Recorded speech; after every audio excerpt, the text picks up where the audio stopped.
Hello and welcome to the channel. The President-elect Bola Ahmed Tinubu will phase out the removal of subsidy, but not until after his inauguration and not the June date he earmarked in the budget presented by the outgoing President Buhari's administration.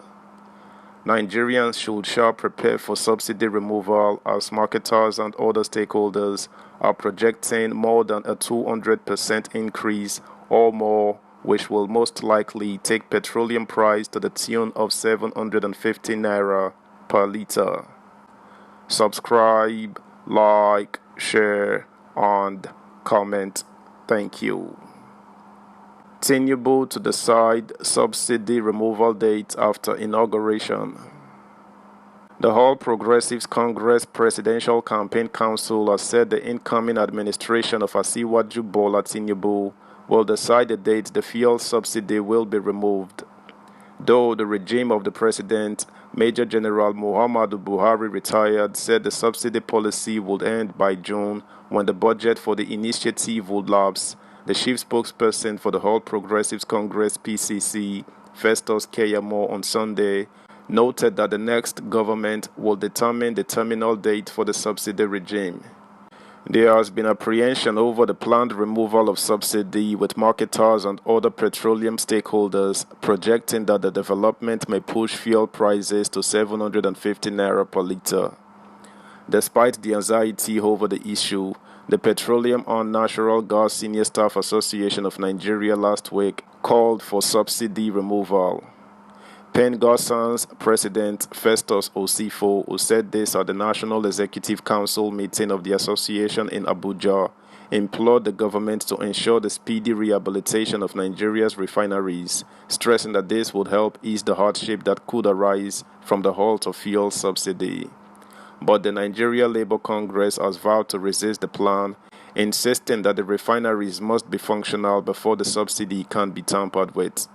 The Nigerian National Petroleum Company Limited recently said the country was spending over 400 billion naira monthly on petroleum subsidy, which it argued is largely unsustainable. Speaking with our correspondent, Keyamo stated that he had no doubt that the Tinubu presidency will terminate subsidy payments in line with the plan of the Buhari regime. He, however, cautioned that since government on not all policy was a continuum, the former Lagos governor should be left alone to decide on the date of his choice to execute it. The PCC spokesman also explained that June 2023 was chosen by the federal government to officially strike out fuel subsidies because the budget did not capture it beyond that date. He stated, "It is one of the policies by which we campaigned. I cannot sit here and tell you when exactly it will be done, but the removal of subsidies is something that the president-elect pledged to do." Not only him, virtually all the leading presidential candidates took the same position. Why the federal government targeted June to end subsidy was that the budget only provided for subsidy up until June. That was the reason.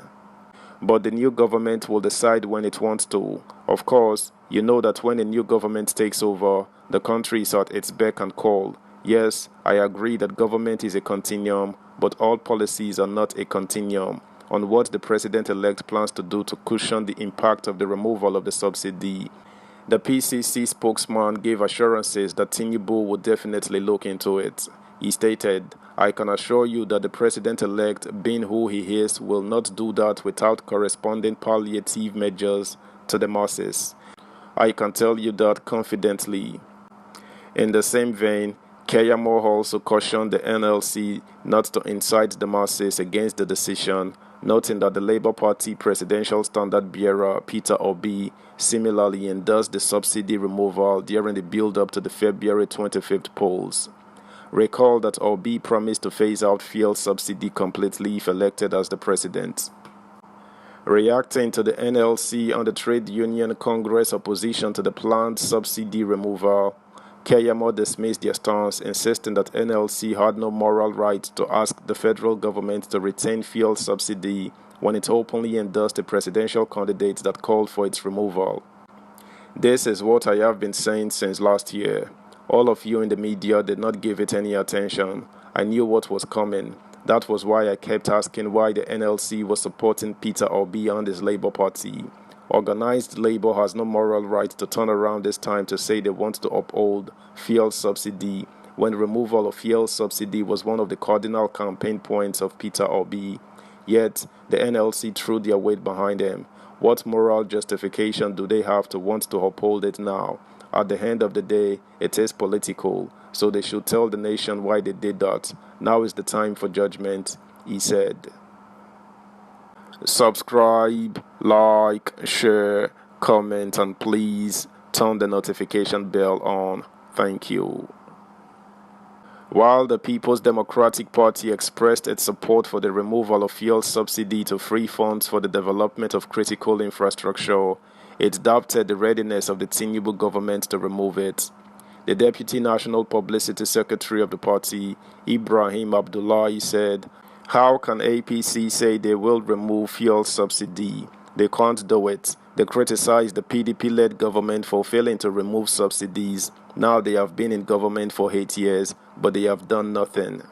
So, Nigerians should not believe them when they talk about subsidy removal because it is an idea they know nothing about. As a matter of fact, they have been embroiled in subsidy fraud. Also speaking, the National Publicity Secretary of the New Nigeria People's Party, Major Agbo, said the party will not support subsidy removal as that will bring a lot of hardship on Nigerians.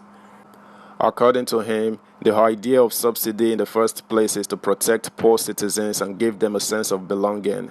If the subsidy is removed, it means vulnerable citizens will suffer more and NNPP will never endorse the sufferings of Nigerians.